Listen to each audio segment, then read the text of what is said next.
खरं तर रवींद्र चव्हाण हे सिंधुदुर्ग जिल्ह्यातले आणि कोकणातील मंत्री आहेत. त्यांच्यामुळे आमच्याकडनं त्यांच्याबद्दल अपेक्षा आहे. खरं तर हा महामार्ग लवकरात लवकर सुरू झाला पाहिजे आणि हा मार्ग सुरू नसल्यामुळे चाकरमानी, पर्यटक, व्यावसायिक ह्या सगळ्यांना याचा त्रास होत आहे आणि त्याचा तोटा सिंधुदुर्गवासियांना होत आहे.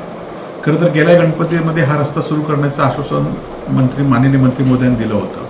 खरं दोन मंत्र्यांमध्ये किंवा दोन नेत्यांमध्ये काय वाद आहे याच्याबद्दल आम्हाला किंवा कोकणातील जनतेला काही देणं घेणं नाही. लवकरात लवकर महामार्ग सुरू झाला पाहिजे. त्याचबरोबर ज्या पद्धतीने दोन नेते एकमेकाबद्दल बोलत आहेत त्याबद्दल या दोन नेत्यांमधील आणि पक्षामध्ये किंवा सरकारमध्ये एकवाक्यता नाही हे पुन्हा एकदा दिसून आलं आहे आणि एकवाक्यता नसल्यामुळे कोकणचा विकास ह्यांच्याकडनं होऊ शकत नाही. त्यामुळेच निवडणुकीमध्ये जो काय पैसे वाटप झालं मोठ्या प्रमाणात कोकणामध्ये आणि त्याच्यामुळेच त्यांना विजय मिळालेला आहे आणि आता मात्र जनता सुज्ञ झालेली आहे. जनता या गोष्टीचा निश्चित अभ्यास करेल आणि विधानसभा निवडणुकीमध्ये पुन्हा एकदा शिवसेनेच्या पाठीशी कोकणातील जनता राहील. टाइम्स डिजिटलला लाईक करा, शेअर करा, सबस्क्राईब करा आणि बेल आयकॉन दाबायला विसरू नका. Times digital.